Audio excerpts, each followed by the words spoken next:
Hello, everyone. So, today I'm going to start with a poem, and to be very precise, it's going to be a rain poem because it's raining in Chennai today. So, when rains begin to fall, it washes dust from tired streets, it cools the restless city heat, and reminds us that even the sky sometimes let go to feel lighter again. So, as I said, it is raining in Chennai today, and the rains have been soft, they have been steady, and they have been full of rhythm, I would say. And in many ways, I can say storytelling is just like the rain.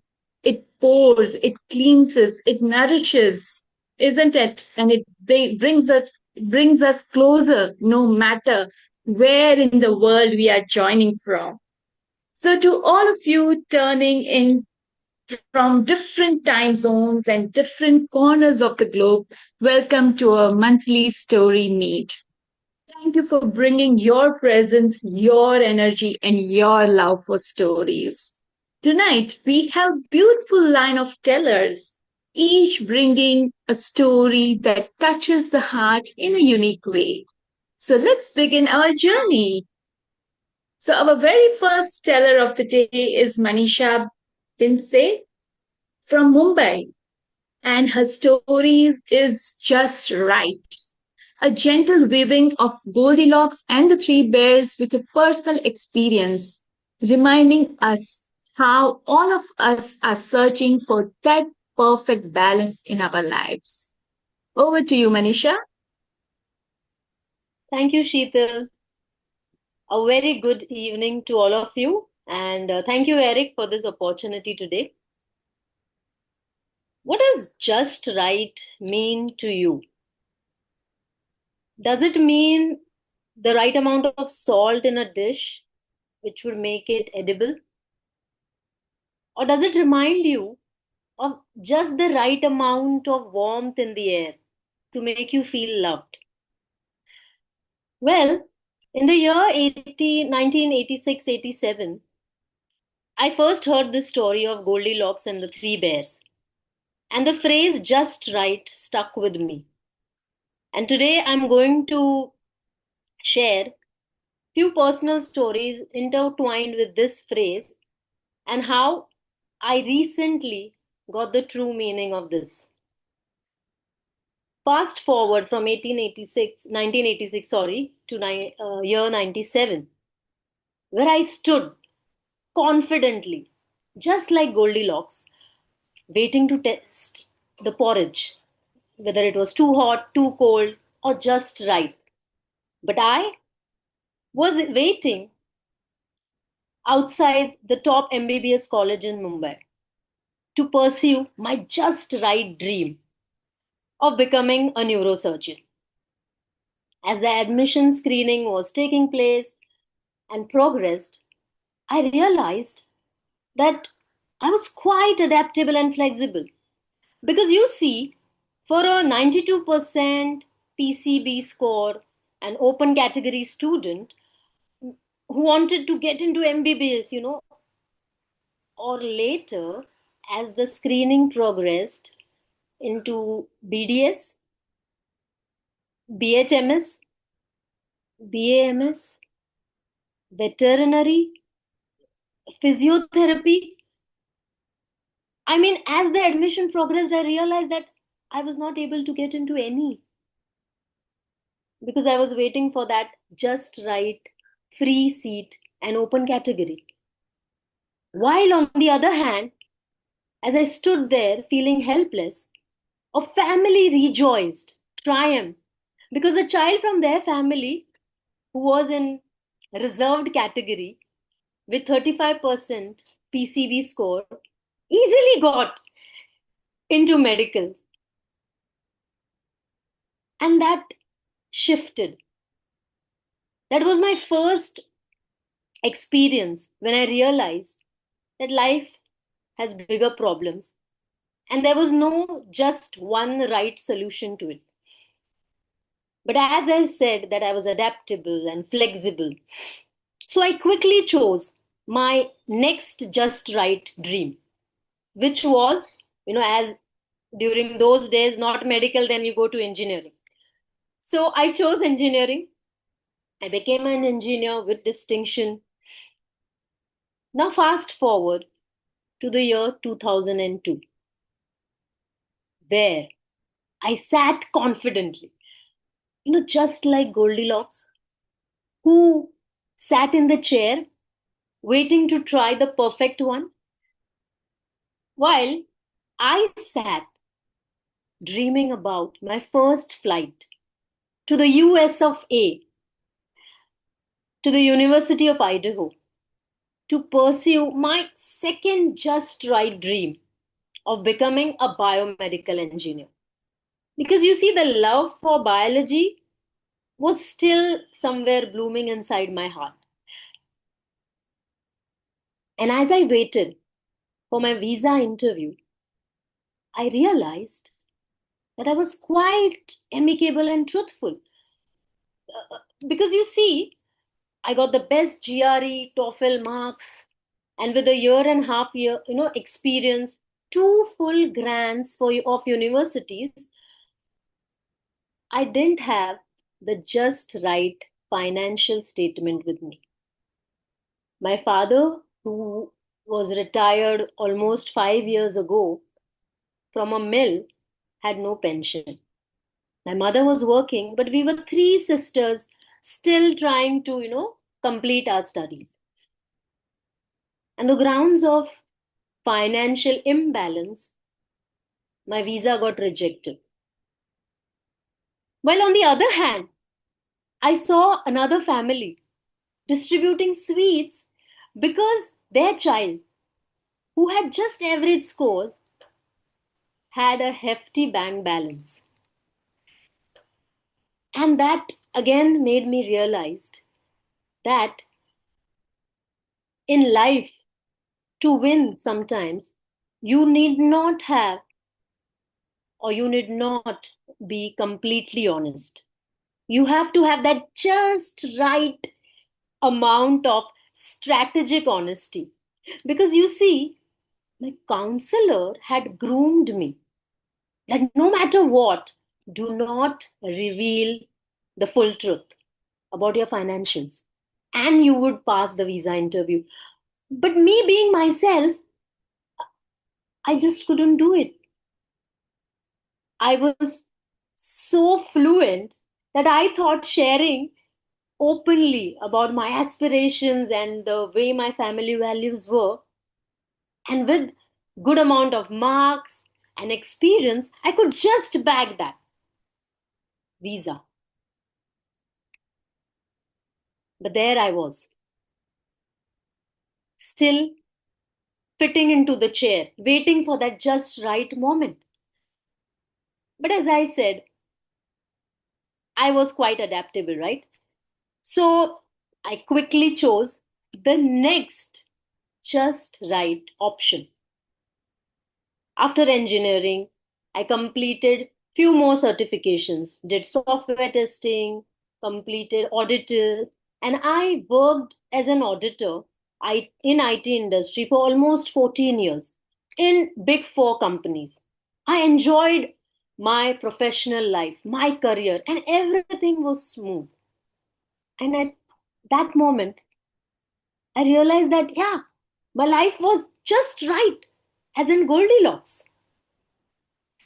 Now, fast forward to the year 2023,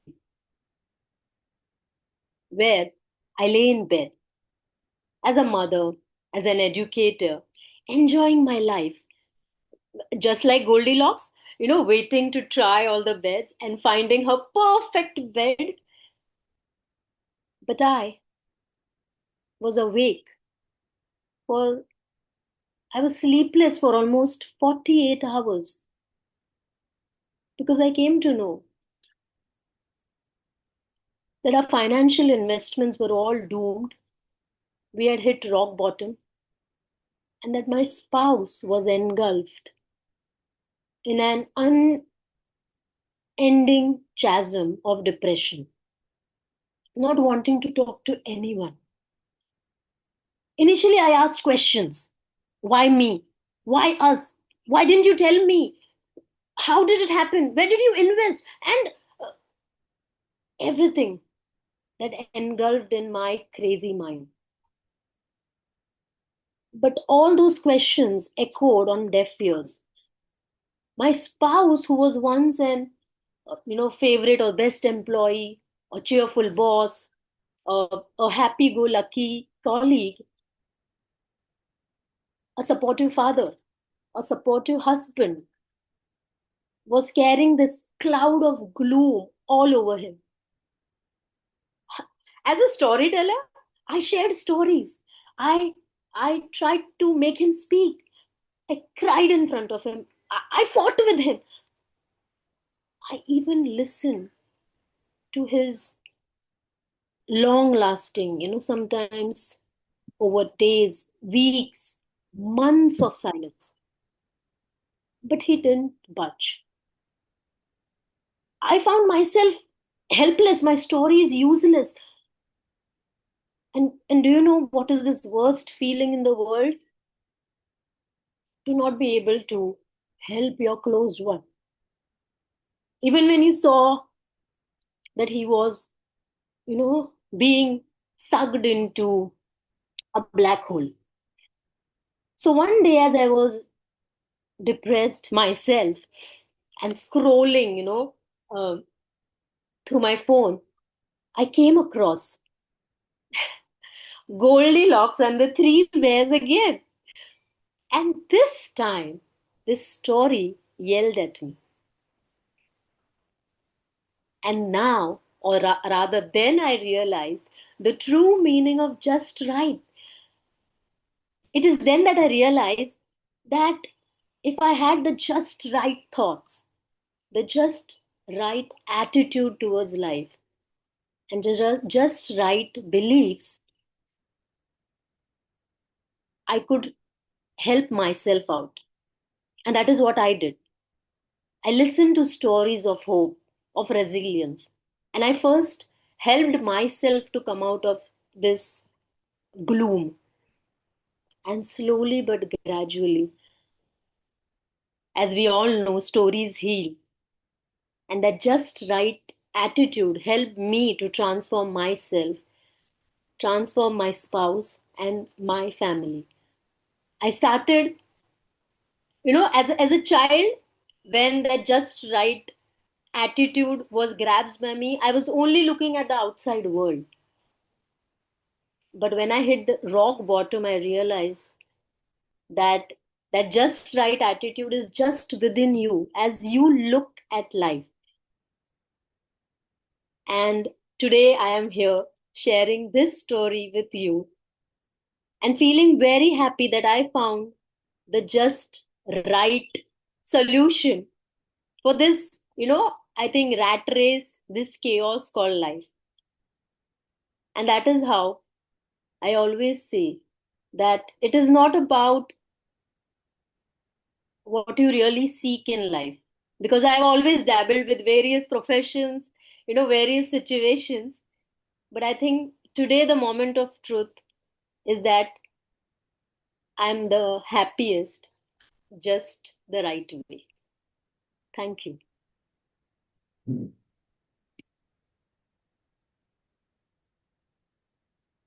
Beautiful story, Manisha. Thank you so much for, sharing such an honest and heartfelt journey with us. It was amazing. So, like, we often think, just right as something comforting, right? The perfect fit, the perfect moment, the perfect path. But your story reminded us that sometimes the search for just right, it's like it's filled with also heartbreaks, as you said, disappointments, and unexpected turns, isn't it? That was beautifully told. Thank you so much. Over to you, audience. Thank you, Sheetal.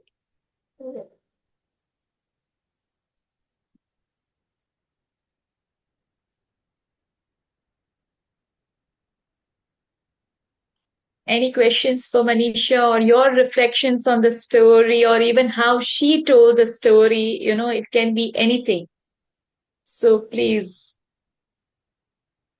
Uh, I think I would like to talk. Yes, please. Um, I mean, I could see, hear Manisha's voice choke. It wouldn't have been easy for her to narrate a story of her life and what she has gone through all these years. But I think when you share something like this, you make it just right for all of us also in having the just right thoughts. So thank you so much, Manisha, for sharing this, though it would have been very, very difficult for you to share. So thank you so much. It was beautifully narrated. Thank you so So, much, Abhi. Manisha, when first I read that it's going to be blending with Goldilocks and the Three Bears, I would very frankly say that it's been my favorite story, and that's where I started my career with that story. So I'm so inquisitive to know, that how are you going to blend both things together? It was blended very well, very superbly blended. Thank you. As Yes, we all know, the theme was like, personal transformation and maturity. yes, Uh, and I always, as a child, I was always fascinated by fairy tales. But I think as we reread, re-listen to the same stories again and again, we actually take out different meanings, right, from them. As a child, yes, it was only about the porridge and the chair and the bed. But yes, as you get older, get some gray hair, is what you realize that there is so much depth to that particular fairy tale if you dig deep or dive. And yes, that is why how it was for me, a personal transformation story, I would say. And I think thank you for that wonderful theme, Eric, so that I had never thought about it initially, but as I pondered upon, what should I share this way, I felt that this would be the right So way. if you had to change something in this, in any other way, what would you have changed in the story? You mean my personal story, or I would have Yes. ended it with just right? No, your personal story. Yeah. Either ways, but yeah, I would say your personal story. I think, if you go back, sometimes you feel, oh, why this, and you could change a lot. But I think now that I have done my inner work, I feel I think this is the best experience because I wouldn't have gained that maturity otherwise. So I wouldn't like to change anything. Now I also feel that, we understand each other, the relations that I have with my son or my spouse in much better way than what Mhm. used to be, 2 years back. So it has only Okay. helped us. Although Wow. during that point of the chasm, you really feel like, this is the end and nothing is going to work. Right. Things are bright. Super. Yes, audience.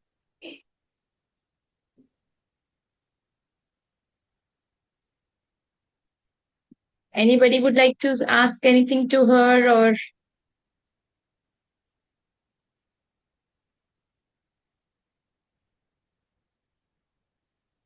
okay. So let's move on to our next storyteller. Thank you once again, Manisha, for such wonderful story. Thank you so much. Yes, Very. yes. Thank you, Sheettal. Thank you. So we have our next teller, Abhilash B from Bangalore, with the story My Awakening to a New Dimension. It is inspired by the flatline. The story challenges how we see reality and how expanding our perspective can change everything. So the floor is yours, Abhilash. Thank you, Sheetal. Thanks, Eric, Sheetal, everyone, for letting me talk. So, I'm an engineer. I recently started writing stories as well. And this one, a friend of mine gave me this book, and this is a story from there.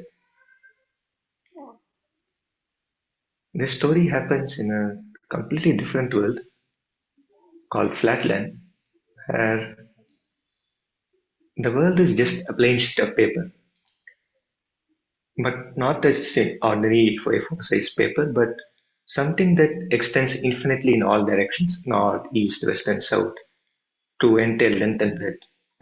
But it's just two dimensions. And the people of this world are shapes such as squares, rectangles, pentagons, hexagons, circles, and these people can move on the paper anywhere they wish to, but they cannot move above or below the paper. They are completely confined to the paper. And I think now you would see that it's not as simple to live in this world. Even the seemingly simple things in our world are not so simple in this world. For example, imagine your head and your feet are sandwiched into a straight line into a two-dimensional space, and your eyes are also on the same plane. What you would be able to see is only right and left. You cannot see anything up or down. It is as if you have a constriction from the top and a constriction from the bottom, and you are looking through this tiny little gap between your palms, and what you see is towards your right or left, and everything you looks like straight lines everywhere. There's nothing up or down. For example, if you had gone to Mr. Square's house that day, what you would have seen is something like this. Something like this. Here you see Mr. Square, his wife, a straight line, and their grandson, a hexagon. But everything looks like just straight lines, slightly different, but straight lines, don't they? But when you come back and see from your world, I think it's obvious. You see a square, Mr. Square, his wife, a straight line, and their grandson, the hexagon. But again, when you come back to their world as a flatlander, as a visitor to the Mr. Square's house, what you see is just straight lines. Everything looking slightly different, but it's very difficult to recognize who is who in flatland. And that is why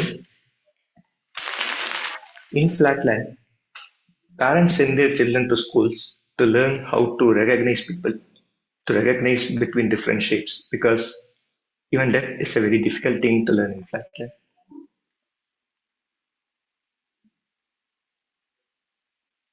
Now, that day in Mr. Square's house, Mr. Square and his wife, the straight line which you suggested, were telling a story to their grandson. Just I'm telling a story now. And their grandson left to sleep. It was already around 9 or 10 at night, so they were very sleepy. Now, Mr. Squire and his wife were also sleepy, and they slowly got up to leave to their bedroom. And suddenly, they heard a voice. They looked towards the right, towards the left, but they couldn't see anyone. And suddenly, they saw someone appearing in front of them, very small. And now that person became bigger and bigger and bigger. And seeing this woman, a stranger in their house, Mrs. Squire, who is a straight line, was wondering how did this lady even enter the house? Did she come to steal anything? She looked towards the left. The door is perfectly locked. The roof is perfectly sealed. She wouldn't have jumped in here from anywhere. Now they thought it is a straight line, a woman. In flat line, all women are straight lines.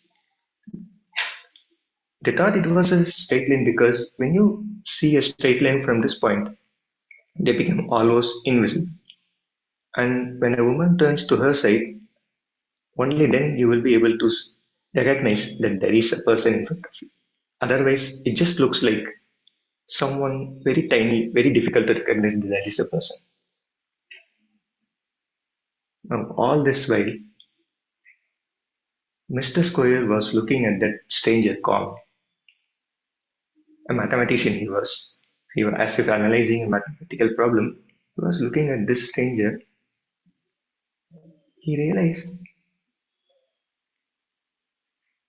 that this person is not a lady because when the light fell on this person, he saw that there were gradations of the brightness and darkness, and a straight line will not have anything like that. But here he could see some kind of a curvature on that stage, and only people who have curvatures in flatland are circles.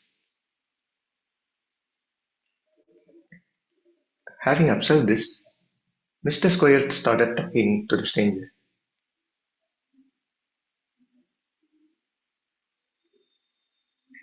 Dear sir, are you a circle? Yes, Mr. Square. I belong to the class of circles.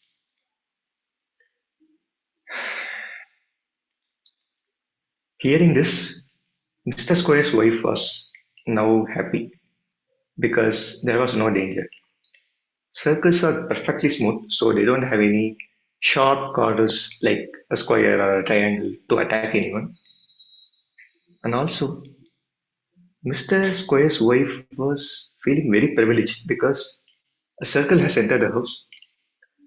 Now, in flatland, the more the number of sides a polygon has, the more intelligent, the wiser, and respected they are, and the higher class of society they belong to. And especially circles belong to the highest class of society in flatland, and they are respected by everyone. Realizing the noble circle has entered the house, Mrs. Square immediately went inside the kitchen to get some snacks, some refreshments to greet the stranger. And once Mr. Square's wife left into the kitchen, the stranger started talking to Mr. Square. Mr. Square, I come from space and I have an important message for you. Space? My lord? Where else would you come from apart from space? Aren't you in space even right now? Oh no, Mr. Square, your conception of space is wrong, and this is the reason why I came here to explain you what space means. Now, Mr. Square, first tell me what you meant by space. You are a mathematician. Now, can you explain what is space in your terminology? My lord, this is an obvious question. Space is this entire length and breadth of this world. All these four directions, north, east, west, and south. Yes, Mr. Square, you are correct, but it is not just this two dimensions, length and breadth. There is a third dimension, height. Third dimension, height. Well, we also use this dimension, the length, breadth, length, and height. But these are just synonyms for these the two dimensions which we have. There's nothing called as third dimension. I think maybe are you drunk? No, Mr. Square, you are wrong. There is a third dimension. I'm not talking about different synonyms, and I'm perfectly alright. If such a dimension exists, my lord, can you point me to that third dimension? Oh yes, Mr. Square. That's the direction I came from. Did you not see me enter into you? Okay, Mr. Square. Now I understand why you're not able to understand what I'm doing. You do not have an eyes in the direction. You cannot see up or down. What you see is just straight lines. And if I'm right, you have just seen me appearing, suddenly emerging, and suddenly vanishing. Am I right? Yes, my lord. Okay, Mr. Square. I will explain you with an analogy. You are a mathematician, so you will be able to understand this. Now look, Mr. Square. This is a point which is of zero dimensions. And when a point moves parallel to itself, it becomes a straight line, isn't it? Which has two terminals, like this. Yes, my lord. And now, Mr. Square, this straight line, when it moves parallel to itself, can you tell me what happens? This is an obvious for a mathematician. A straight line going parallel to itself, it becomes a square like this of four terminals. Exactly, Mr. Square. Now we have got what I was trying to tell you. Did you not see this point becoming straight line, becoming square? One terminal, two terminals, four terminals. Isn't this a geometric progression? According to this, shouldn't the next number should be 8, and that will be a three-dimensional object, which we call as cube in our world. Geometric progression, three dimension, cube. And friends, now I was convinced that this person is not an ordinary circle. He must have escaped from the mental hospital, because a perfectly circular person of properly working brain cannot talk these fantasies or illusions. Which means maybe he is a semicircle with sharp edges, and maybe he can attack me anytime. And I started planning how to escape from him. And while I was planning, suddenly the stranger again disappeared from my eyesight. He shrank low, smaller and smaller in size, and suddenly he was nowhere. And I just heard a voice. Mr. Square, since you are not believing in me, I will show you what I mean. And immediately as I heard this, I could feel someone pushing, not in anywhere direction, but some force acting on me. And I felt I was dying. And for a couple of moments I became unconscious. And when I again regained my vision, what I could see was something which I had never seen before. It felt as if a constriction had been removed from my eyes. And till my life, in my entire life, I had been seeing straight lines everywhere. And now I could see something up and down. I could see my entire world. I could see my wife roaming restlessly in my room, wondering where I have lived. I could see my grandson sleeping peacefully in his bed. I could see my greedy security guard looking into my cupboard, wondering under the pretext of searching for me. I could see everything: my pentagonal house, my neighborhood, my country, and the entire world. I was astonished, and I was confused. Only God can see everything. So, have I become God? And hearing this, Mr. Circle, now he called himself a spear, a three-dimensional object, he started laughing at me. Mr. Square, what is this nonsense? In that case, then you can call even the criminals and burglars in our country as gods, if you wish so. Now, enough of this nonsense, and let us talk about lessons. And Mr. Circle, I mean Mr. Spear, started explaining me everything about spaceline, about cubes, cuboids, cylinders, spheres, how vision works in spaceland, how the society is organized in spaceland, everything. And hearing his words of wisdom, I became thirsty for even more knowledge. I wanted to know even more about the fourth dimension, about fifth dimension, about sixth dimension. Shouldn't they exist? They should exist. My lord, can you teach me about the fourth dimension as well? Fourth dimension? What nonsense is this, Mr. Square? Now enough of this illusion. There are many things to learn about the third dimension. Nothing exists as fourth dimension. My lord, but analogy, you only told point becoming line becoming square, geometric progression, one terminal, two terminal, four terminal, eight terminal. Now there should be a 16 terminal figure of four dimensions and a 32 terminal figure of five dimensions and a 64 terminal figure of six dimensions. Enough, Mr. Square. There's nothing as fourth or fifth or third, six dimensions. Third dimension is the only thing that exists. Now, enough of these fantasies and come back to your lessons. There are many things to learn.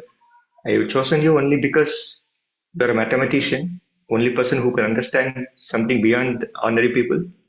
And if you people get stuck in illusions, what can you do? There is no use of being here. I will send you back to Flatland. But my lord, there should exist a fourth dimension. In this manner, I asked him about. I kept repeatedly questioning him about the higher dimensions, and finally, he couldn't bear me, and he sent me back into flatland. Again, fell back into flatland, became unconscious for a couple of moments, and I woke up. My wife was there, my grandson was there. Everyone was very happy, but I was sad. I just got a glimpse of space, and because of curiosity, I again lost it. Good beginning, but sad ending. Anyways, this is my story of that day. How I got to know something beyond my dimension, the third dimension, and how unfortunately I fell back into flatland. Thank you.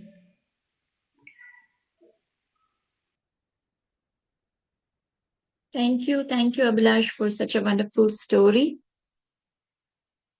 So, yes, I would like to ask you one question is, how do you think, storytelling helps people open up to new perspectives? Um, yes, in general, okay, my mainly I resonated with it because under the context of education, Okay. in this the author sees whatever happens in society, the hierarchy of the society. He even talks about mathematics, geography, everything into this. And through this, especially children can open up to new dimensions, new subjects in a completely different manner. And this is something which I thought of when I was reading the story. Okay. The So, so the oh, I'm sorry. Go ahead, Sheetal. no, it's okay, Eric. Yeah. Carry on, please. Okay. So the characters were all geometrical shapes, is it? Yes. Yes. And the different shapes had different characters, different natures. Yes. So Yes. in the author, okay, I'll give No, a summary. Abhilash, I want to say one thing. When you tell Okay. a story in public, Okay. we don't want to hear about the author because Okay. you have taken the story. It is your story. So we want to know what it means to you. So let's not talk about the author. What does it Sure. mean to you that that each different shape has a different character? Can you tell us more about that? Yes, each different shape, as they progress, they become higher dimensional figures, and their brains are equivalent to the number of sides. And when they, for example, there's a triangle that was the father of Mr. Square. Now Mr. Square has four dimensions, sorry, four sides. His son was a pentagon, and his grandson was a hexagon. So in this manner, they become more intelligent, which is compared to a number of sides. And they also start learning more and more about. They start going to schools as they progress in number of stages because the lower people are not much intelligent, so they do manual labor such as construction, others. And as the people progress, start going to school, they learn sight recognition, and they do even more and more, and they become freed up to learn even big higher things. Okay, it's very mysterious, and you told it with a very mysterious tone of voice, almost like you were hypnotized, or you were hypnotizing us. So, to anyone else, does anyone else have any thoughts about this? Actually, Abhilash, may I go ahead? Go Uh, ahead. Abhilash, Yes. I think Firstly, I would like to thank you for telling this story, and I would also like to congratulate you to because you had made an attempt to bring something abstract. It's an abstract thing which is very it's not easy to understand actually because there are a lot of mathematical concepts involved. Like audience should have a basic they should know what geometry that base should be there, and you have made an attempt in bringing the abstract into a concrete level. So it's a I have read this book. It's one of my favorite books, Flatland by Shah Abbott, and actually there's one person called Howard Jeffrey Howard Hinton who was inspired by his book, and he's actually great grandfather of today's AI. He's a father of AI revolution, Jeffrey Hinton, I guess. So it's a very good attempt you have made, but it would have been a much visual. The way you visualize that, you were shown a visual representation, showing that this is the three dimension, how we see the three dimension, how the flatlanders see. So I think you have made a very good bold attempt. I have to say, and it's a very good thing that you have brought this thing. That's a new thing in storytelling, I guess. Thank you. Yes, anybody else would like to ask question to Can I go Abhilash? ahead, Sheetal? Manisha Yes, here. please. Yes, Manisha, please. Yeah, so Abhilash, it was a lovely story. I mean, I, being a science and math student, I could completely relate to it. And the way you were showing the pencil and the dimension and this, I mean, I loved it. As I think Mr. Lingaraj said, it is difficult to, for everybody to understand the perspective or the dimensions, but it was quite interesting. And I really, uh, I mean, I think I appreciate for you to consider this story for telling. It's not easy. It was really fun. Thank you. And I think you have that flat face, so that made it more interesting. I was like, oh, abhi next kya hoga? I want to know more. So I was completely engulfed in that story. Yes, somebody has raised the hand, but I don't know the name because the name is iPhone. Yeah. You can please go Nayana. ahead and ask the question. Hi. Yes. Yeah, it's Nayana. Thank you for the story. I'm very far away. I'm here in the United States, but I Oh, okay. appreciate being introduced to the math concepts because I have a math disability. And every morning I get mystified by what does this number mean and how can I enter into my calendar. So on my in my mind, I try to avoid math because it's frustrating. And you just opened up a way for me to, I didn't know I could think about math and storytelling and to use the story to understand some of the things that are difficult for me. So thank you. And a long time ago, we had a teacher, Barbara Lipke, who wrote a book about storytelling and math. Maybe she was in the 70s, but if you look, there are a few books at least about storytelling and math. But thank you because now, and you were so friendly and open. I feel more friendly about thinking about the math and the dimensions, and it's fascinating. So thank you. Thank you. One more thing I would like to add that if anyone wants to see the movie, there's a movie in YouTube available for free. This about this Edwin Abbott's Flatland. You can Google and like you can see the movie also. Then I think people would be able to relate it properly. I guess. Can you put in the chat the name of the movie? Yeah, it's called Flatland. The romance of multiple dimension, many dimensions. And I'll just send you the link. I'll just see where I Thank can put you. in plan. Yes, that would be great. Thank you, Ringaraj. Yes, anybody else would like to ask question to Abhilash?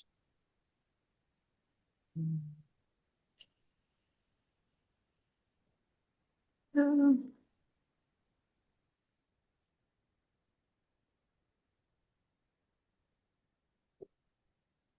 yes, thank you for that comment. Yes, so let's move on To our next teller, thank you once again, Abhilash, for that wonderful story.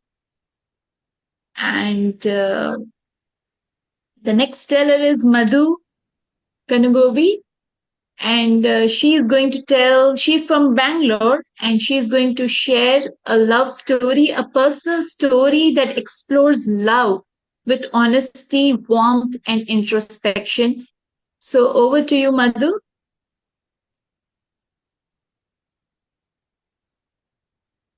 Hello. Hello, everyone. Yeah, good evening. I'm Good not a evening. professional storyteller. I'll just try my best to present my story to you all. Yeah, I'm a homemaker. I'm just trying to explore this storytelling. I'm very much interested in storytelling. I'm trying my best from couple of years with in this platform. Last year also, Eric gave me a chance to present my story. Again, today I'm trying my best. Okay, yeah, moving on to my story. Don't worry about telling a story. Just tell us what happened. Yeah, sure. Yeah, yeah. Okay, then. Right, we'll go back to, let's travel back to 1998. Yeah, that time, like, there was a girl and a boy. This girl, like, she was doing her post graduation. She just finished her post graduation, and a very happy girl, fun loving girl. As like in every, as in every other Indian homes, their parents, they wanted to just they wanted to marry her, get her married. They were looking for boys. So that girl, but she was more interested towards love marriage than for an arranged marriage, wherein her parents were more interested to find a boy. Anyway, like, she said okay, but her inclination was more towards love marriage. So her thoughts were like, in a love marriage, she can like get to know about the boy before itself, and she will get to know about the family, everything. She had that kind of process. Whatever stories she heard had different incident, like bad incidences. She went through when she was reading some stories in papers and all. So she was more interested towards love marriage. Anyway, like, it just happened. Somehow she found a boy. That boy was also interested in her, and that boy, he's her own cousin only. That kind of inclination came that time, though they were not so close before also. Then they became close that time, and they both wanted to get married, and yeah, they were in love. So her parents, they went, approached the boy's parents. They went and spoke to them, and boy's mother, she didn't accept for that. She rejected, because they had she that boy's mother, like, she had some different opinions on the girl's mother. So from the beginning, she had some like bad opinions on her. So she completely rejected for the marriage. So this girl's parents came back again. They just lost the hope. They didn't. The girl also thought like, yeah, this is not going to happen.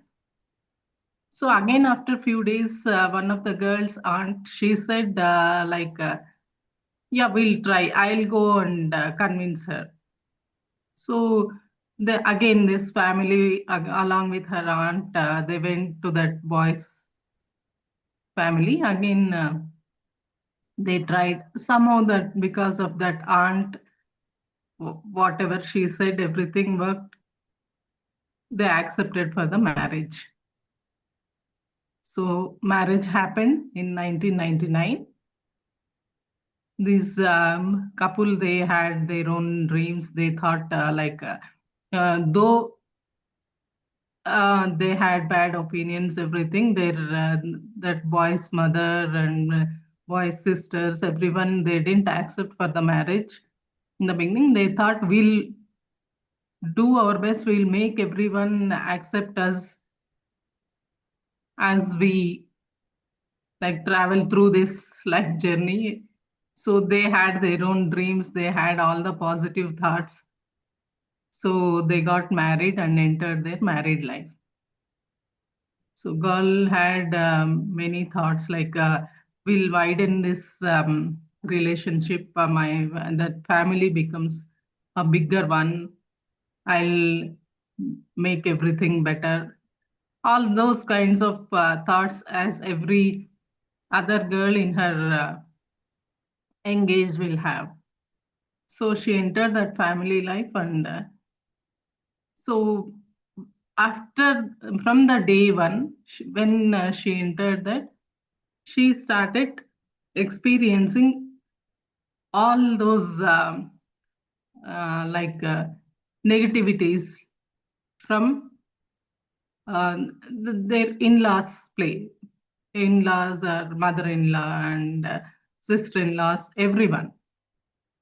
She thought they'll accept, but from the beginning, no one has accepted.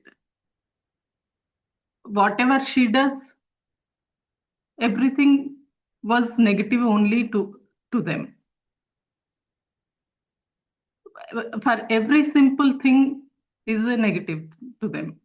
She tried her best. She thought like, if I accept whatever they tell, then they will accept me as she moves on. So she was thinking like that, by accepting everything, whatever her mother-in-law says, whatever her sister-in-law say, everything she accepted. So it came to 2000. In 2018, her mother-in-law, she became she fell sick very badly. So she had some kidney problems, everything. So this girl thought like, this is an opportunity. At least now they'll start. She did her best. She has changed her diaper. She did her best to her. So again, after that also, during that phase also, 6 months completely, that mother-in-law was sick. During that time also, there were so many fights in between these people. um, they never, whatever is happening, they never accepted the present. They always were stuck.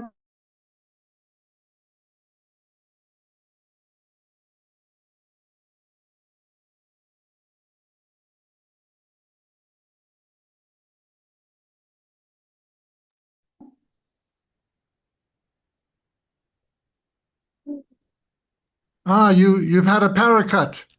Yeah. That's okay. Keep going. We can see you. Okay, thank you. Yeah, in 2018, again, her mother-in-law fell sick, and she served her the best. She tried her best. So in those days also, there were so many fights, like people treated her so badly. So she was all her dreams were shattered. She had the like she had her thoughts were if she tries her best, she behaves well with boys family. She thought she'll have a very good family kind of thing, but it never turned up. So she started thinking that we our experiences as we grow old, we learn many things from our experiences. Whatever we think when we are starting our life, lives, it will never be the same. God will have his own plans. Whatever we dream, it can't happen always. We always live with positive hopes. Still, that girl is thinking like, yeah, at one point they will accept, or that girl is she became a 50 years woman now. She has 2 kids. Still, that family didn't accept. So she is now a matured woman, and last, she doesn't have that much interest towards love and everything now. How she started, she has so many positive hopes with that love marriage. Now she thinks like it's not that you how much ever you try before, you can't just guess people before itself. You learn everything as you experience. That's all. Yeah, I tried my best to present. Thank you.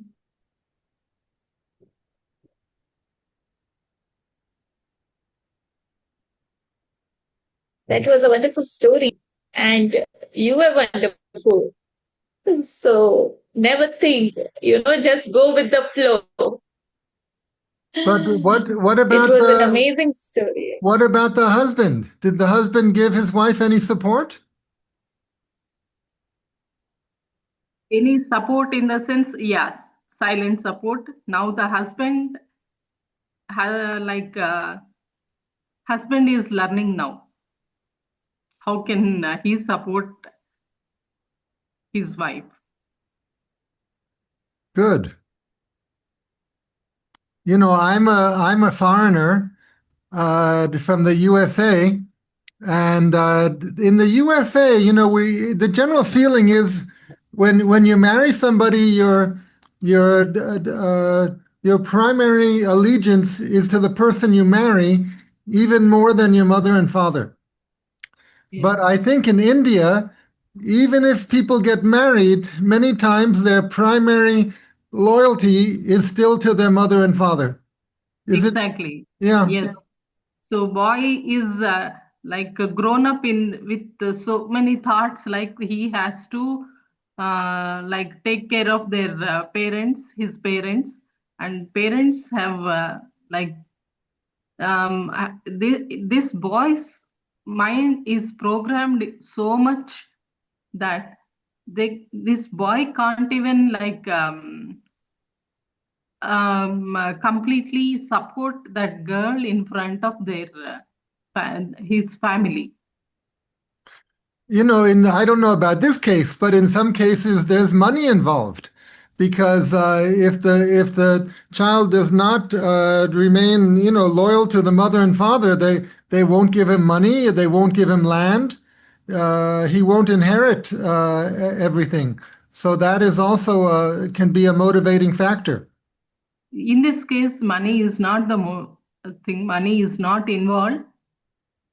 Completely that female thinking is maybe we can either use those words or not, that I cannot say, like a narcissistic kind of thing. Whatever they say, that is the only thing. They will not accept how much ever you try to convince them, it becomes a big discussion. That becomes an argument. So we can never, they'll start pointing out that girls' small negative things or small drawbacks might be there, but that becomes an issue. Does the girl still have any hope that she'll win over the in-laws, or no hope? At least with the mother-in-law, no hope. Oh, I'm sorry. And that mother-in-law, they have reached around 84, 86 years of age. So, this girl has lost hopes on that, and she's just listening to whatever she says. She just scolds her like anything. But she's found a way to live with it. Yeah, she has to, because they have chosen the option of taking care of their in-laws. So that girl, she doesn't want to lose the game. She just want to go with that because it was her choice in the beginning. So she just doesn't want to leave her mother-in-law. There is no other option. If she wants to win, she has to leave that home. Yeah. That's the only choice. No, I feel the girl should not lose hope, because maybe eventually one day the mother will come to her senses. We have to hope for that. In Indian homes, it doesn't happen, Eric. No, there are no hopes. Yes. No matter how much I annoy people, I always hope that eventually they'll come around. No, that girl doesn't have any hopes. But she's found a way to live with it. Huh? The girl Yeah, has found a way to accept the situation. Yeah. She wants to. She wants to. She has become more spiritual now. She doesn't want to leave that. She's believing on karma kind of thing. So she doesn't want to leave. She wants to go ahead as long as that mother-in-law is alive. She just want to do. Okay, so she's building up her good karma. Yes. She is building her good karma, and she's just listening to whatever the scoldings that mother-in-law is giving. She just want to listen to her calmly. She will not irritate. She doesn't say anything. So whatever she gives some reason, that is becoming an argument. So she doesn't want to argue with the old lady now. Nayana? Yeah, I'm older, so I'm giving some wisdom. But as I heard this story, it's so many of us understand and have compassion for this girl. And I don't know, I like the idea of hope. Maybe the mother-in-law would be more appeasable if she was hearing stories. So maybe somebody in the family can use we love stories. We know how stories can give a different perspective. So, like Scheherazade and 1001 Stories, maybe her mother doesn't have stories in her life that are positive and could hear some stories about power and love, and just maybe it could help soften her. Oh, you're saying that Scheherazade was able to tell stories to the king that finally made the king become more human. So yes, and you're hoping that you're hoping that the mother-in-law could also hear such stories and could also transform. It's like the math story, hearing another perspective, seeing a bigger picture. because, if she heard maybe that there were more possibilities, and I imagine in your culture there aren't a lot of possibilities. People feel locked in. You have to do something. My grandpa had to do something that was very hard, and he had no choice because of his culture. But if you get a glimmer of another culture or another way, or somebody, some compassion through stories, maybe she would soften. He's not ready to listen to any stories or whatever story or whatever the opinion that is given, it is going in a negative way. Right. She doesn't want information. She doesn't want anybody to change her. No, But a real story, a real good story pulls you in, and hasn't have a moral, not a story with information, a story with love, not with what to do, because this woman is not going to change, but somebody giving her love through a story. Yeah, but who will she listen to? It's like who can put the bell on the cat? Yeah. Yes. Well, you have to be sneaky. You have to be sneaky. And I don't know exactly how, because I'm not there, but I would look. That would be a story of how we caught her, how we got her to listen, or how we got her to understand. She thinks herself as a higher, If I may, topmost Pratigya here. position. I just Sheettal, thought. if I may, Pratigya here.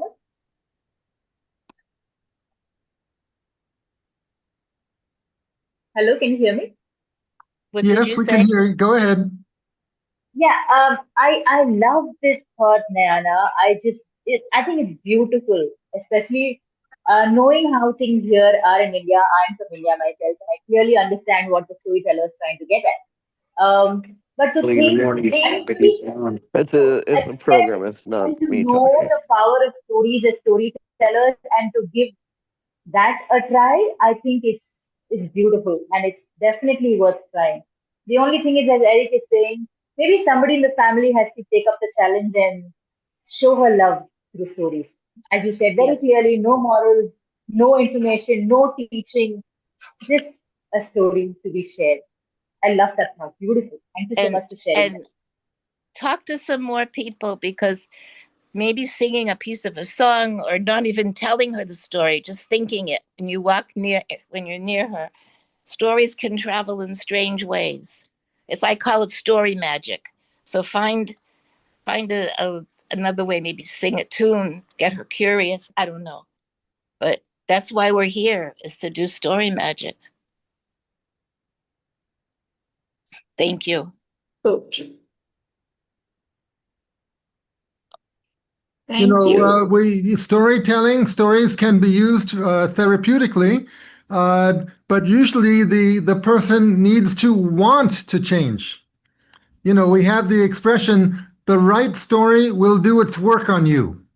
If you hear the right story, it will open your heart and will help you see different points of view and become more compassionate.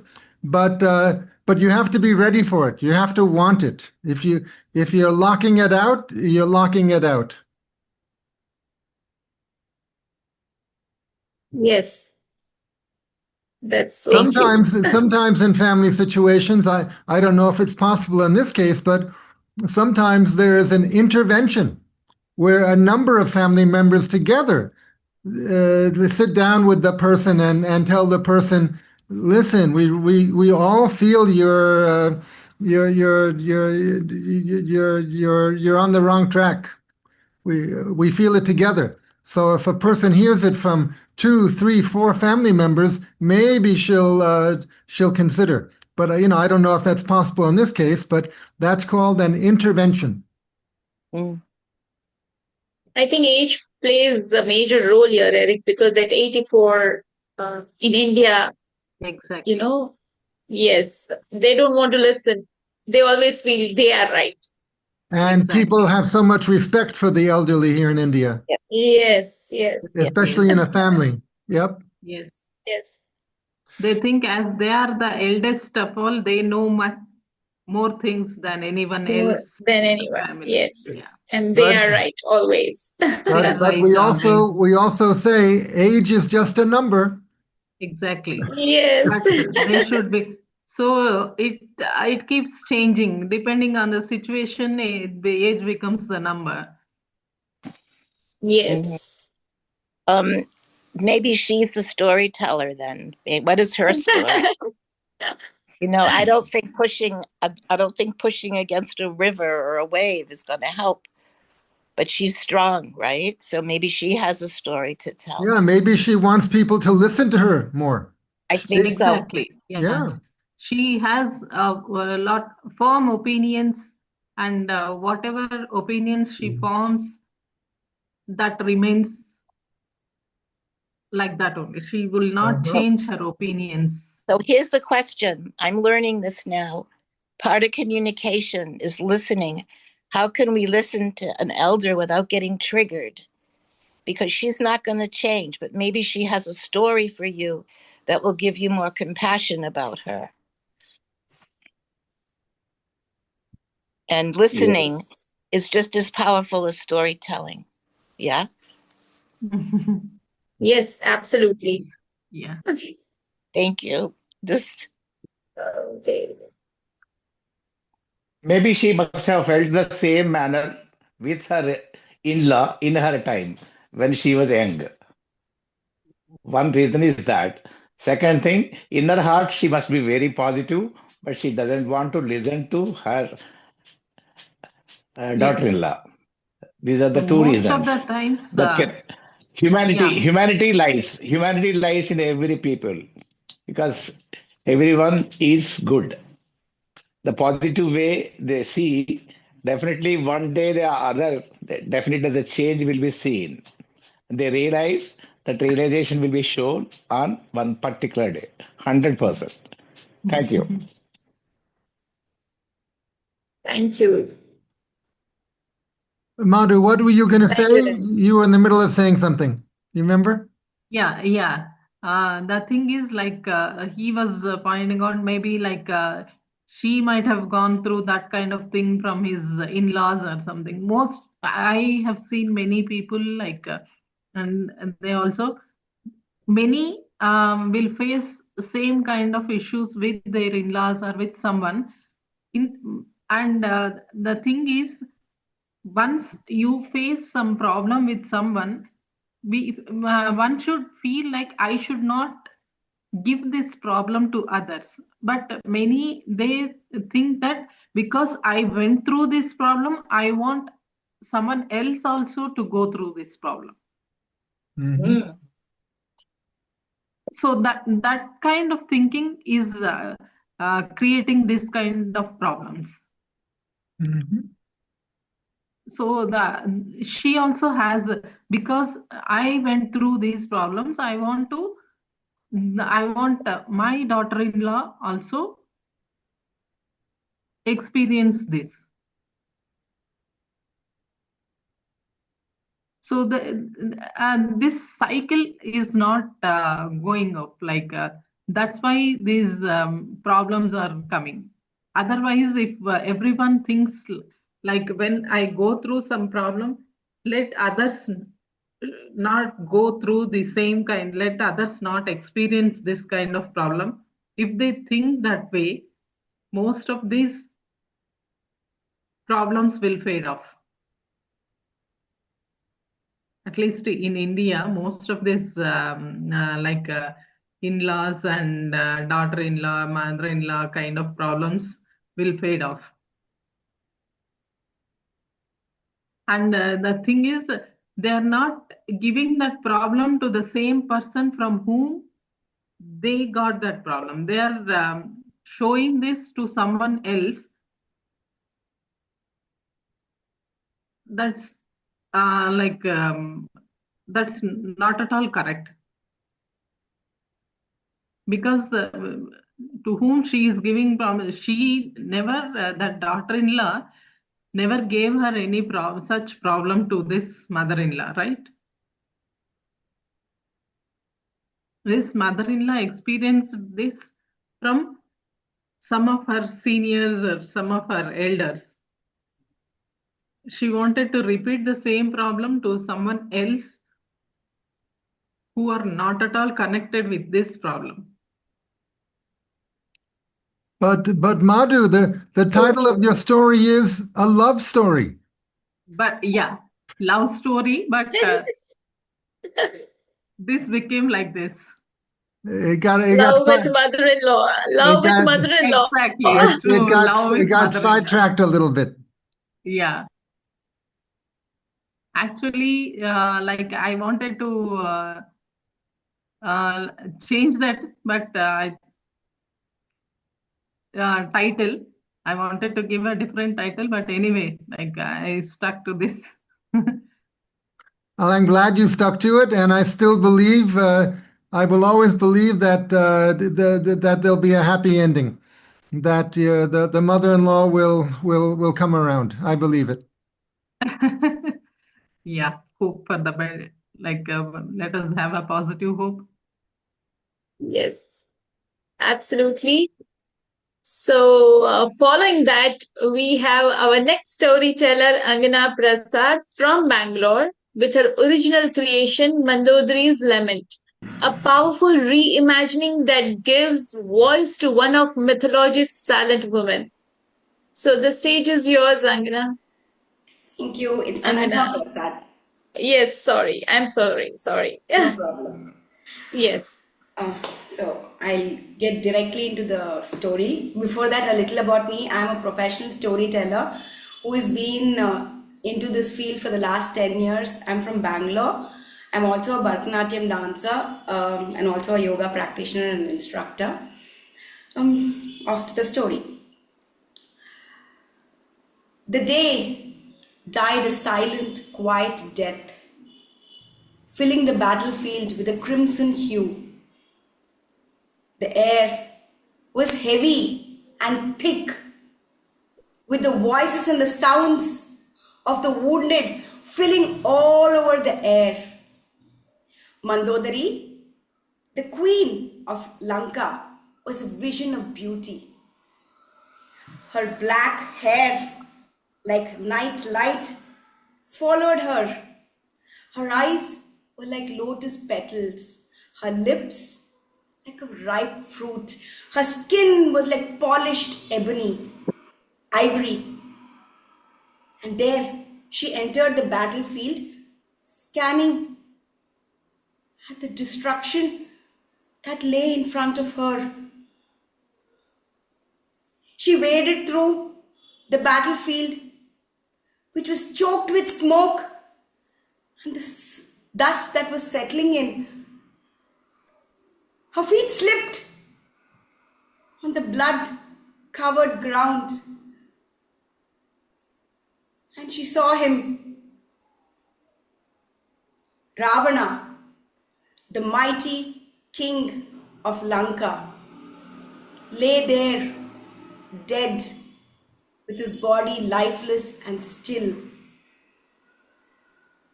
his chest bare, with the arrow that had pierced and killed him, which showed the grim battle that was fought.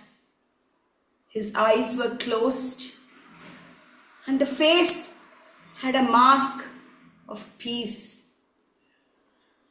Mandodari's heart skipped a beat. She was washed over by grief. She fumbled. She couldn't keep her legs as they felt weak, and she went and fell on her knees right next to Ravana's body. Ravana, my king, my love.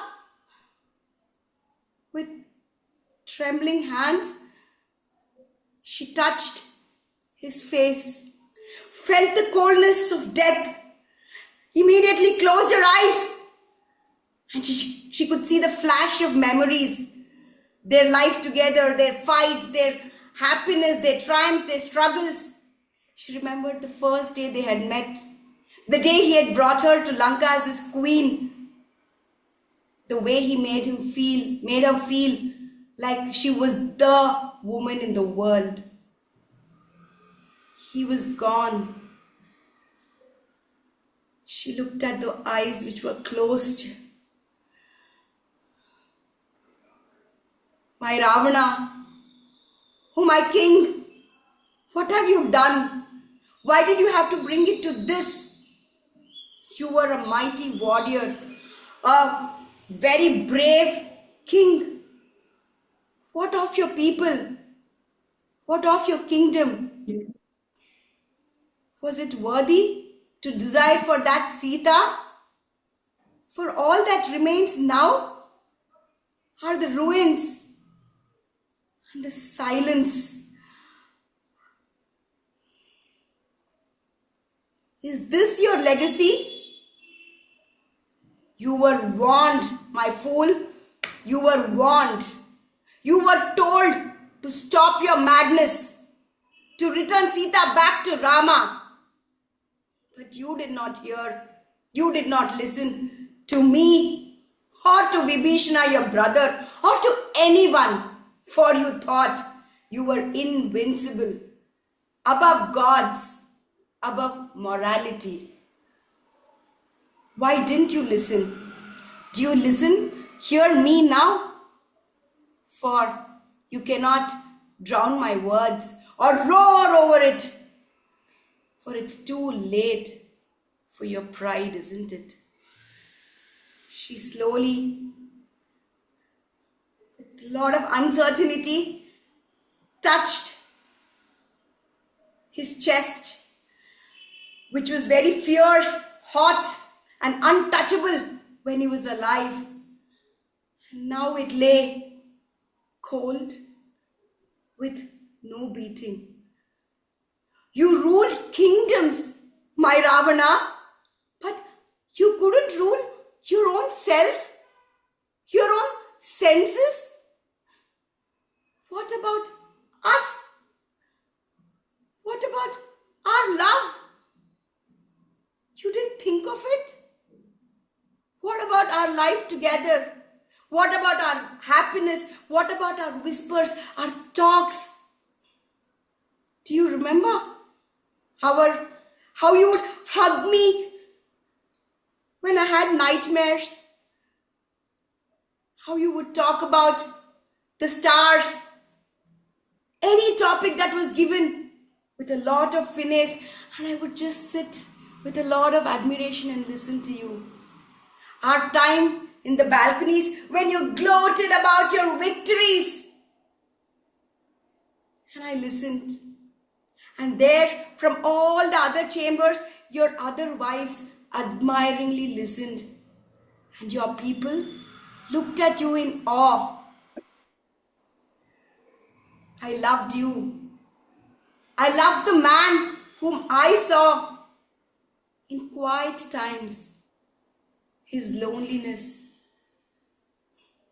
his fears that he had obscured in the mask of ego and pride. I loved that man whom only I knew. He's gone. That man just remains as a shadow or a fleeting dream. I, Mandodari, the queen of Lanka, a queen of beauty and grace. I was your advisor. I celebrated you. I supported you. I advised you. I was not just a pretty face. I was your equal. I was your partner, my Ravana. Don't you remember when you conquered the 3 worlds, when you made the gods kneel down in front of you? I celebrated you. I was with you in all those times. The world, the people respected you and yet feared you. What about us? Is that all is remaining? And what about that woman who brought your downfall? Why she?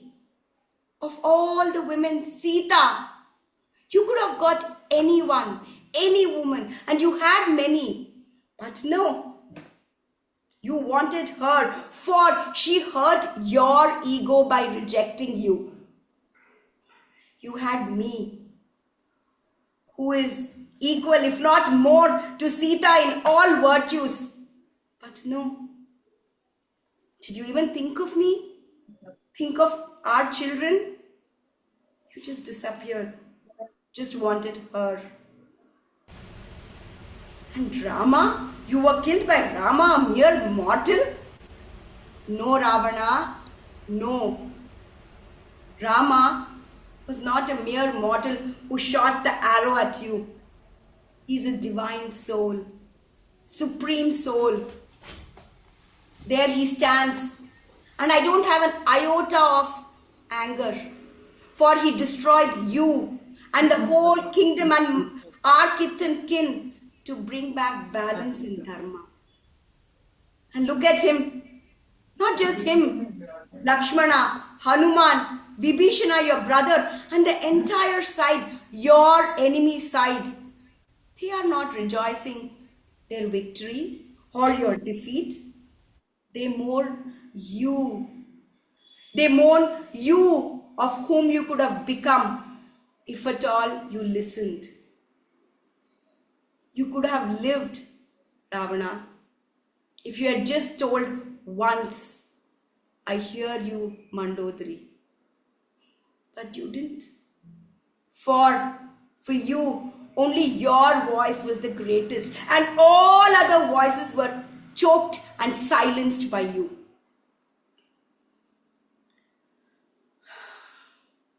She came closer. I'm tired, Ravana. Extremely tired.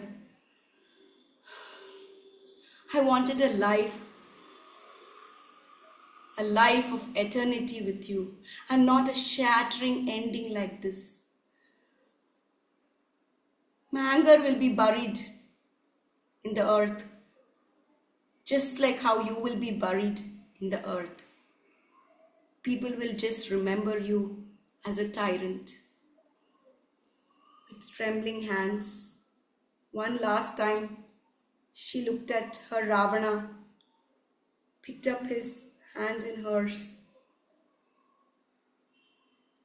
I will remember you as my man, the man who could have changed destiny, who was greater than destiny, if at all he had listened. You are gone, Ravana, but I will remember you. She went closer, with her lips rubbing against his ears, and said, farewell, my dear love. May your soul find peace, and may I find the strength to heal in the ashes of our love, to be able to rise, to rebuild, and to make sure your memory lives on for good and for the evil. I forgive you, Ravana. I forgive you for leaving me, for leaving all of us. I forgive you, my love, but I will never forget. Thank you.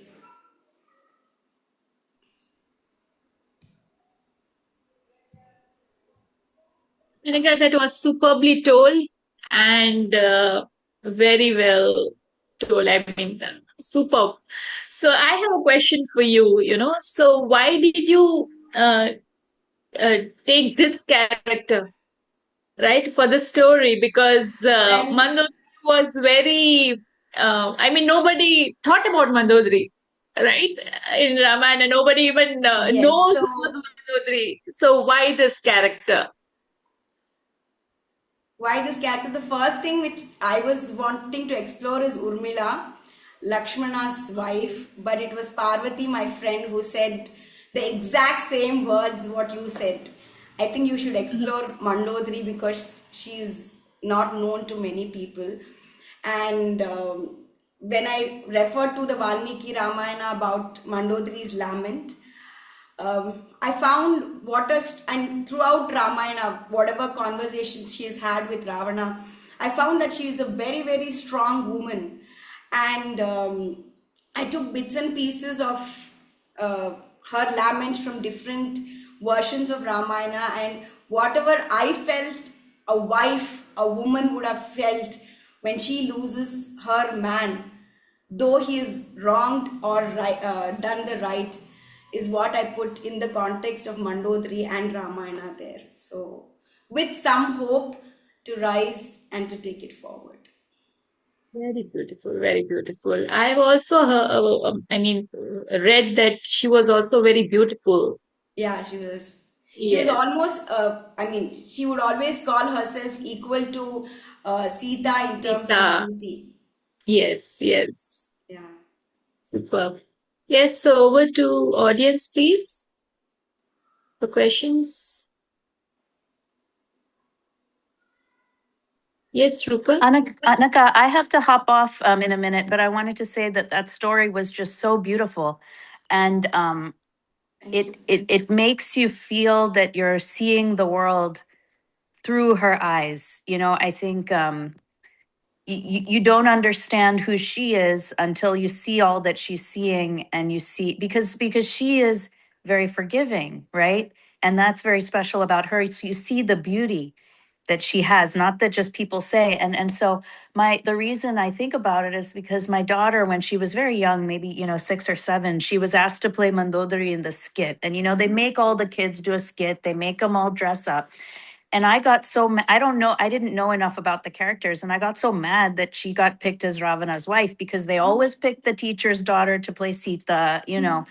And but everybody was telling me, about who Mandodari was, and I didn't remember that she had done this until now, hearing your story. And your story has given me more dimensions for understanding. Thank you. Thank you so much, Rupal. Thank you. Yes, Manisha, you want to say something? So I wanted to say that Anagha's eyes, speak as she narrates story. Yes, absolutely. She was in the character, I would say. Yeah. So one could feel the emotions when she was speaking through her eyes too. So it was very well narrated. Uh, nice, Thank you so nice. much. I enjoyed listening to that story. And I think these characters, there are certain characters who are not told about more often. So it was really nice. So there are many women in the mythological stories who are not known, and when we come across their stories, we feel so powerful that, they were the ones which are not even seen and which people don't even know about it, but they have played such an important role in this. Yes. Anybody else would like to say anything? This story actually has some things in common with the story that came before, because in both stories, the character is speaking to a senior character who won't listen, who would not take the good advice due to pride or whatever, and the speaker is pleading, "Why don't you change? Why didn't you change?" But no, to no use. Yeah. True, true. No, you acted it very well, and as I always say, when a storyteller looks into the camera or looks into the eyes of the listeners and is playing a character and is saying, "Ravana, why did you do it?" All of the listeners are in the position of Ravana, because Ravana's wife is saying, "Ravana, why didn't you do something different?" So naturally, your listeners we are dragged into the drama, and we are put in the position of one character in the drama, And that's very emotionally engaging for us listeners. I have a very weird question for you.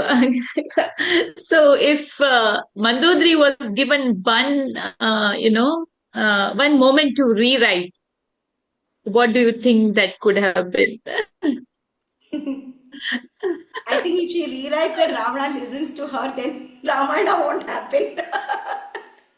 Okay. So, no, well, I think like how Manisha also said initially, through our life, there are those small things which we feel we could have changed, or if when we go back, we can do it. Just right. But Just I right. think we should just Yes. leave things as is and how they have happened because, um, like the theme, what Eric has said, that's what allows us to transform and grow.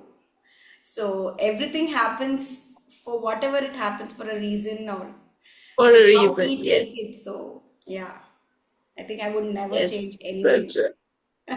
Okay. Super. Yes. Anybody else would like to ask her anything? Anagha, I'd like to tell, like next time if you are going to tell another story, I would like to hear about Urmila's lament, You because it is, Urmila's lamb. yeah, Okay. because it is believed that Urmila did not sleep just to hear. She wanted to keep Lakshman alive. I mean, Yes. sorry, awake, so that he would be able to protect Rama and Sita. So next time, please do tell me Urmila's lament in. Sure, sure, Okay, definitely. I will do thanks. that. Thank you so much. Thank you. Thank you so much. I have to go. Everybody have a good evening. Yes. Thank Thank you. you, Bye Diane. Bye bye. bye. Bye bye. Thank you for being here.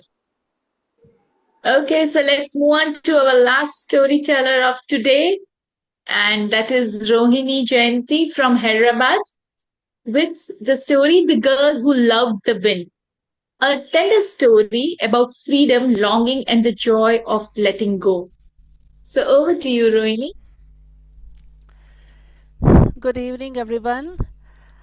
And it was a beautiful evening listening to such deep stories by Manisha ji, Abhilash, Anagha, and Madhu ji. And mine is a slightly a light-hearted one. I hope I would be bringing a smile on all your faces at the end of the story. Once upon a time, in a faraway land, a little far away, there lived a girl, a very happy and a strong girl. She was as bold as the sun in the midsummer sunshine, and as bright as a patch of wild daisies.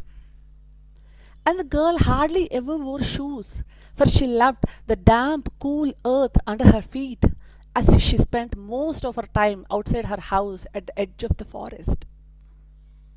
For as long as she remembered, she knew the stories told by her mother and her father about the day she was born, a warm, sunny day at the beginning of the spring.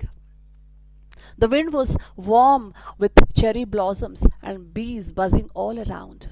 The windows of her house were wide open, and the moment she entered into this world, a bright wind blasted through the windows, knocking the bedside curtains and tables and gently tussling the baby patch of her dark hair. And when her father entered the room to close the windows, he heard the girl giggling at the wind, gently caressing her. She loved the story many a times she heard, especially the part about the wind. And from then on, spring came and went, came and went, came and went. And she always waited for the spring. At the end of the winters, the spring blew away the chilly winters and whispered secrets and beautiful stories from the faraway lands into the ears of the girl. She just stood in wonder, delight, and joy. And the wind sent her long growing hair to and fro, kicking up her skirt and chasing her to the grassy lands until finally she collapsed in laughter. Sometimes the wind gently sneaked upon her. Sometimes it visited her in the form of a leaf, a beautiful feather, and sometimes with the waft of delicious jasmines from the faraway lands. And as the chilly winters shook his wiggling toes, the girl used to wait, watch, and listen, for she knew the spring would always come again. This time too, the spring has come, but it was quite an unusual spring. It was very calm. The girl waited. Her birthday has come and passed by, but her beloved wind did not visit her. She just went out of the house, climbed the trees just to listen to the rustling sound of the leaves. She ran along the riverside just to see even a small trickle on the water, to experience the presence of the wind. But no. The girl waited for weeks and days, but the wind did not visit her. Finally, she stopped going out of her house and became very sad. One fine day, her grandmother came to visit her and saw her granddaughter so low. She just took her fidgety little fingers into her hands and asked, "What is the matter, dear?" The girl did not know what to answer. She just said, "I don't have anyone to play with, Grandma." Her grandmother smiled. She gave the girl a huge hug and went to the market and brought a beautiful little present and gifted it to the girl. The girl's eyes sparkled the moment she saw the gift. She untied the red beautiful ribbon and unwrapped the brown paper, and when she opened, there was a long small stick that rightly fit into her hand, and at the edge of the stick there was a beautiful silk colorful rainbow scarf. When she turned this way, the blues and the purples sparkled, and when she turned this way, the yellows and the reds glittered. "It is so beautiful, Grandma," said the girl, giving her a huge cuddle, and she sprang out of the house and held it high into the air. But within moments, her heart sank, for because of the stiffness, because of lack of wind, the rainbow ribbon was flat and fell down to the ground. She started to miss the wind more than ever. Her eyes welled up in tears. Just then she heard her grandmother looking out from the balcony and telling her, "You have to create your own wind, dear. Make your own wind." The girl held up the ribbon high in the sky and began to run, slowly first, and then faster and faster, and as fast as her heels fell off, her shoes fell off her heels. And she ran all over the trees, all over the forest, along the riverside, holding that huge rainbow behind her. And after some time, she just collapsed in laughter, wrapped up in the beautiful colors of the rainbow. She lay there for some time, looking up at the beautiful butterflies and hearing the chirping sounds of the baby birds in their nests. After some time, from a faraway distance, she heard a low, rustling sound of the leaves. Her heart skipped a beat as the sound started to grow louder and louder and became closer and closer. And from nowhere, the branches started to sway, and a blast of wind entered through the opening, lifting up the rainbow ribbon high up into the sky. The girl stood and she jumped and danced in laughter. And the wind and her rainbow ribbon and the girl spent merrily a beautiful time. And from that day onwards, the girl never missed the wind. She just tied the rainbow ribbon outside her window. Sometimes it moved to the wind, sometimes it laid still but sparkled under the sunlight, and sometimes the girl picked it up and ran across the woods, creating her own wind. Thank you.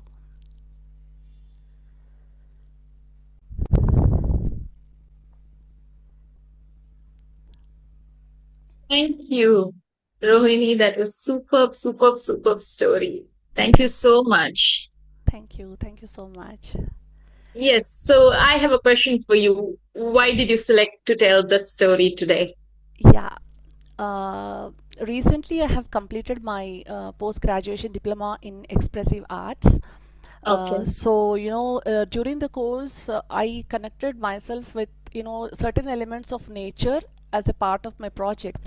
That's when, I was doing couple of sessions with children and all, picking up elements from the nature and, relating them, taking them through an experiential journey in the process.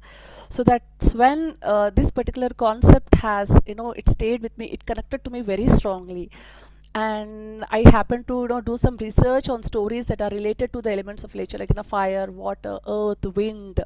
And this story I heard on Spotify, written by Annie Bryant, and it was it just stayed with me, for a very long time. And I also created a small. There is also a small song for this. If any one of you have got a piece of cloth, a scarf, or a handkerchief, can you just pick it up? Can you just pick it up? We can do. Oh wow! Or else you can imagine that you're holding something. Yes, that's right. Blowing in the wind, blowing in the wind, my scarf is blowing in the wind. Falling down with a whoosh and a plop. It's time to sneak. Take it in your hand, make it tiny into a ball. It's time to sneak. Ready, set, throw. Thank you. And this creates a beautiful rhythm. It's a kind of a calming activity which I did with the students, with especially the younger ones. And so I really loved it, so I thought I would share this on Eric's platform, because every time I come on Eric's platform for sharing a story, I would always look out for the best ones. So this I really loved, and I think I did the justice to that.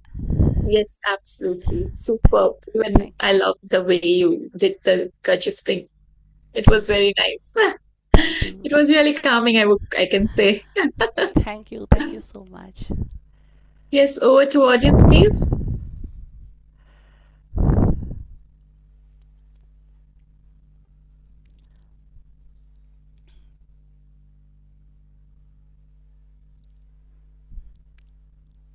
Okay, so I can ask one more question then. If Yes. so, what actually freedom means to you, when you bring it into the story? Freedom to me is, just being yourself and just accepting, anything that comes to you as it is without fighting, going through that particular experience. Instead of running away from the experience, I want to hold on to that experience, go through that experience, and finally, there is a kind of evolving, a kind of, transformation. That's what we have seen in the previous stories. So that transformation, the internal transformation itself is freedom to be. So the girl in the story also, she was waiting for some external factors like the wind to, feel happy to spend time with, but finally she has understood that, she can create her own wind. So when she just held the ribbon behind and she was just running all over, she felt there was wind within her, there was wind all over her, all around her. So she became one with the nature around her. That's when she has experienced that absolute joy. So that absolute joy, whenever you experience in any, anything for that matter, is freedom. You sipping up a cup of coffee, sitting in the balcony, looking at the smile of a child. So these subtle things will give you, definitions of freedom. What you are, just being yourself, just be, come what may, is freedom to me. Yes, beautiful. Not resisting So, or not fighting yes. against. So Rohini, I would say we come back to the story where we started with. I mean, the circle of life, isn't it? What Manisha had started with just right, and Yes, it's how you same things. I would say all the stories are very much connected today with the yes, theme just right, isn't it, Manisha? right, right. Because even that's what she's trying to tell us, right? whatever Correct. is there, and we accept it. So it's just right for us. I think, as Awesome. Rohini also said, that whenever I think we come to a platform like Eric's, where it is about healing, many a times, I work mainly with younger children. Okay. So, although we don't do like healing story, like we do there would be healing, but in a different way, right, for children. Yes. But I think when we come here, our entire perspective also changes, and I think it allows me to go. Uh, so as a, I would say, as I transitioned over, from my 5-year-old to 10, and then I used to read books a lot back then and even today. But then if you ask me then, I couldn't relate to all this gyan. That spirituality was like, what the? Yes. I That's just right. couldn't relate to it. And I was always inclined to science, so I thought logically. But Mhm. today, as I said, yes, science, the logic is there, but today I really understand the other part of, life as well. So I don't say that I've become completely spiritual, but now I think with age, with that transformation, you mature. Right. That is what stories do to you. Correct. Yes, absolutely. Actually, stories heal. So, Yes. anything. Even when I'm overwhelmed, I read a story rather than reading anything else. I always have one storybook with me. In the past time, I would love reading stories than anything else. So, yes, it's magical. So True. Okay. Rohit, Yes, yes, thank you. Anjana. Yeah, thank you so much for such a beautiful story. I mean, I liked the way, when you described the wind touching the cheeks of the girl and the whiff, the hair strands, how it comes, and you could vividly imagine all these things. It was beautifully narrated. I just have one question here. Yes. Uh, See, when you said that I mean, when the wind stopped gushing in, right? And then the girl started feeling sad. And that's when the grandmother came into the scene, and she gifted her that scarf. Yes. So do you think that in life also, when you are stuck in something else, do you need somebody else to show you the right path, whatever may be the reasons? And the other thing is, why is it that the girl had to depend on the scarf? Ha. The scarf is only an instrument, that's what I feel. See, even without the scarf, because probably since she's very young, her grandmother has gifted it this. So she just tried to, make the wind, she just wanted to, run all across and, feel the wind around.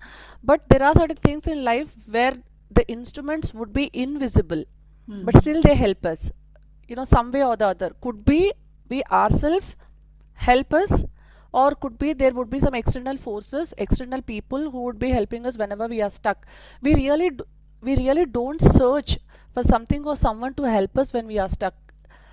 When the intention of finding a way, finding a path is very pure and very strong, so I strongly believe in things will fall in place. That is what I have experienced many a times in my life. Whenever I am stuck, and my intention is very strong that I have to do something, or I have to find out a way out of this.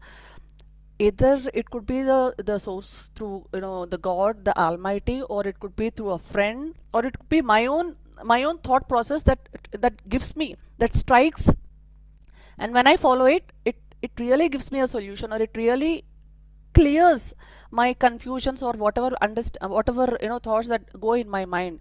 So the girl, and many a times also we depend on others, because life is all about interdependence. When we think that we are independent, we no longer need somebody to support us. Most of the times it doesn't work. But for the girl, probably her grandmother would have thought this could be an instrument for her to get the joy back. And the grandmother doesn't even know that the girl is missing wind, because the girl did not mention in the story. She just said, I don't have anyone to play with. So the grandmother thought this could be something she can just play with and have some fun.